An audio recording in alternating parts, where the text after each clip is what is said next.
Yesterday, I received an inquiry from someone, and here it goes. Musao, good evening, my brother.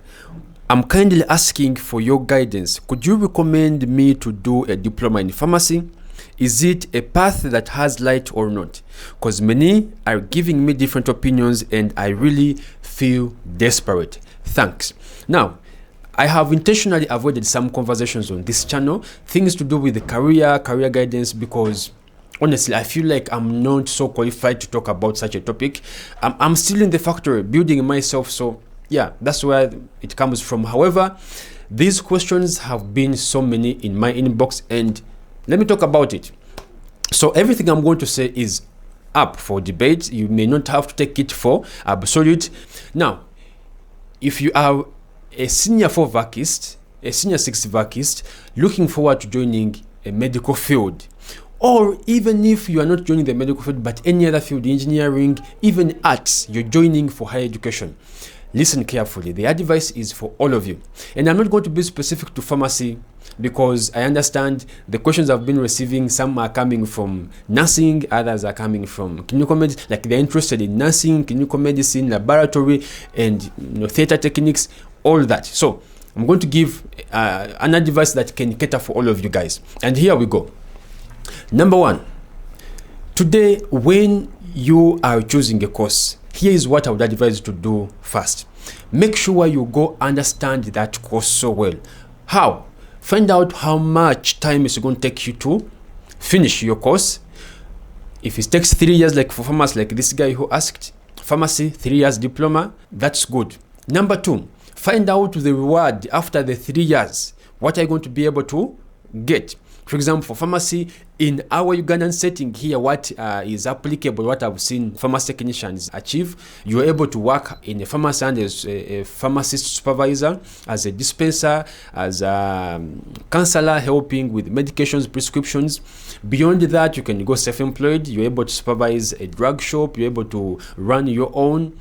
Then, very important is that this diploma in pharmacy is a foundational course, which is, I think this is the most important thing. It's a foundational course that can help you upgrade to do bachelor's in pharmacy. And do this research for whatever field you're interested in. If you're interested in nursing, how good is it in terms of the duration, the reward, immediate reward after the course, and also possible upgrading to search for more knowledge and more opportunities. That's number 1. Number 2, after you find out that information, come back and listen to this video, the advice I'm giving you now. Do not choose a course simply because random people or even your own parents have convinced you that the government is looking for such a discipline, such a profession. So there are slots in the government, please go and pursue nursing, go and pursue pharmacy. Now the government is going to recruit you. Do not fall for that shit. At least I fell for that. I'm a victim of that, but I don't want you to fall for that. Number 2, even if it is the private sector, no one should lie you that, you know what, private sector is interested in such a cadre, such a course. Please, if you pursue it, your job is already available. No, it is also wrong. Please don't choose a course because someone told you such information. No, don't. I would rather you choose a course well knowing that you're going to be so good in that field that you will top the ladder. What do I mean? Every single course today you're talking about is already saturated. So no one should lie you that there is a vacuum to occupy. No. Every single course is already saturated, whether it's government, whether it is private. Anyway, for government it's not saturated, but the government tells you they do not have the resources to absorb you. We have so many professions on the street. So actually the government tells you when you're done with your course, seek for opportunities elsewhere, outside the country, Dubai and wherever. It's proposing that for the medical trainees. So that shows you that the field is already saturated, so there are no gaps. However, I would rather you have a mindset. For example, for this guy you asked pharmacy, if you're a man who loves being employed and working under supervision or working under a team or an organization, I would rather you have a mindset that says, okay, I'm going for these 3 years as a pharmacy technician, but I'm going to do my best to become the best and perform so well so that every company that I reach out for, they can't reject me. They can't simply reject me. And that takes you time. yeah, becoming so good in your field, helping the company achieve their goals simply. So you must be supersedingly good than the average so that you can be absorbed. And if you can be that, trust me, any course you'll be able to find employment. Now, that aside, here is my advice that I would want you to base on when choosing any course, including this pharmacy here, engineering, nursing, diploma in clinical medicine, theater techniques, whatever course you're thinking of. This information I'm giving you applies only in Uganda here, yeah? It's typically for Ugandans. Now, do not choose a course because someone is promising that their job is waiting for you in government and private sector.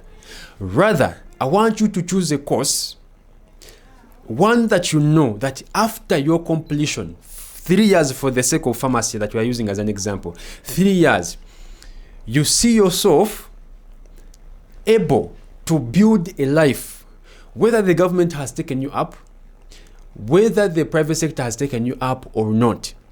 I repeat this.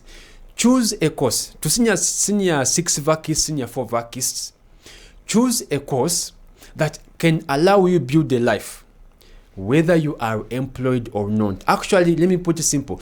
Choose a course that will absorb you if you are not absorbed outside. If the government doesn't absorb you, if the private sector doesn't absorb you, choose a course that can help you build a life. How and why do I say this? Looking at pharmacy, at least being in the line of pharmacy profession, I can use this as an example, but I know you can apply the same in those other courses, nursing and all that. In pharmacy here, I'm going to talk about the bad and the good so that you know. When I look at pharmacy, if it's me, I'm already in the field. I'm not saying this because I'm already in the field, but I'm giving a broader aspect, and you can apply this exact one in other fields, yeah? So looking at pharmacy, let's say you're joining a diploma in clinical medicine. By the way, you can also join at certificate, yeah, senior 4, but I always advise if you can push for your A level and go straight to bachelor's, well and good. But if you push and things are not so okay, it's okay, you can join a diploma. If you are senior 4 and things have failed totally, well and good, you can join at certificate. Now, pharmacy, when you qualify for the 3 years, 1, you are able to, immediate rewards are, you're going to work with organizations, retail pharmacies, wholesale pharmacies, as marketeers, as dispensers, yeah? 2, beyond that, you are able to license drug shops, you're able to supervise and also operate your own.